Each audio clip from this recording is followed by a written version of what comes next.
The most popular problem type on the SAT is slope-intercept word problems, and we're going to cover them in 5 minutes.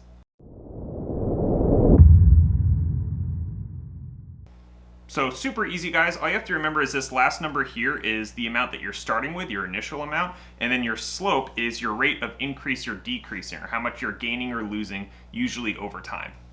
Let's use some fun animals for our examples, shall we? For our options today, we have velociraptors, trash pandas, or beach chickens. Trash pandas. Let's just say you're starting with 4 trash pandas and gaining 2 every week. Your 4 trash pandas that you start with is that number on the end. And then the 2 that you're gaining every week is just your slope. So y equals 2x plus 4. Super easy. Now let's just say you gain 2 every 3 weeks. Anytime you have an interval of time, like every 3 weeks, every 5 months, whatever, that's just the denominator of your slope. There you go. Next example. Your boyfriend or girlfriend has dumped you, so you decide to go swimming in the Everglades. As you swim out from the shore, you spot 12 murder logs. 2 murder logs disappear beneath the surface of the water every 3 seconds, presumably on their way toward you because murder logs are emovores. Write an equation that gives the number of murder logs m that are visible after s seconds. Now, first thing, let's ignore the m and the s for now. Put everything in terms of y and x, because that's going to be easier. X is usually time, so the s seconds is going to be time, and then m is going to be our y value. So it's y murder logs. Now, in terms of y and x, we know we're starting with 12, so our number at the end will be 12. And then how much are we gaining or losing over time? Well, 2 murder logs are disappearing beneath the surface, so we're losing sight of 2, so losing 2, negative 2, every 3 seconds. Every interval of time goes in the denominator.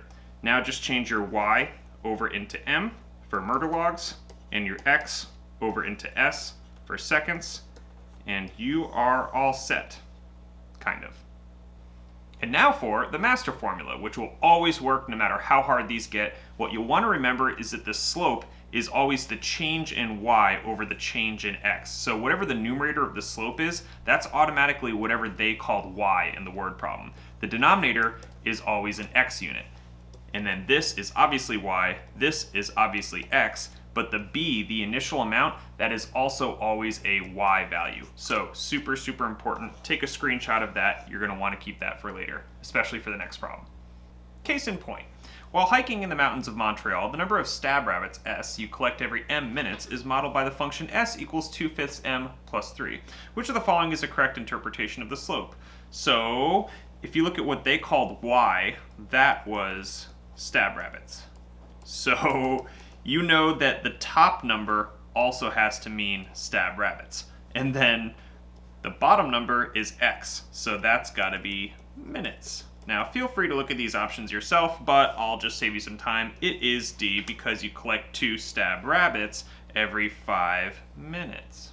Quick bonus question. How many stab rabbits did you start with before journeying out for more for some reason? Answer is 3. And now for your final test. The height h in inches of a formal chicken, y years old, is modeled by the function h equals 1/2 y plus 12. Which of the following correctly expresses the initial height of a newborn formal chicken and its rate of growth? Now, let's just go ahead and look at that last number here, because we know that's the initial amount of y. Y is height this time, so this is starts at 12 inches. We know that much. And then, remember, whatever this numerator is also a y value. The denominator is an x value. So since that numerator is y and y is height in inches, it's going to grow 1 inch every 2 years. So, C. Duh. That's slope-intercept form word problems in 5 minutes. You guys are ready.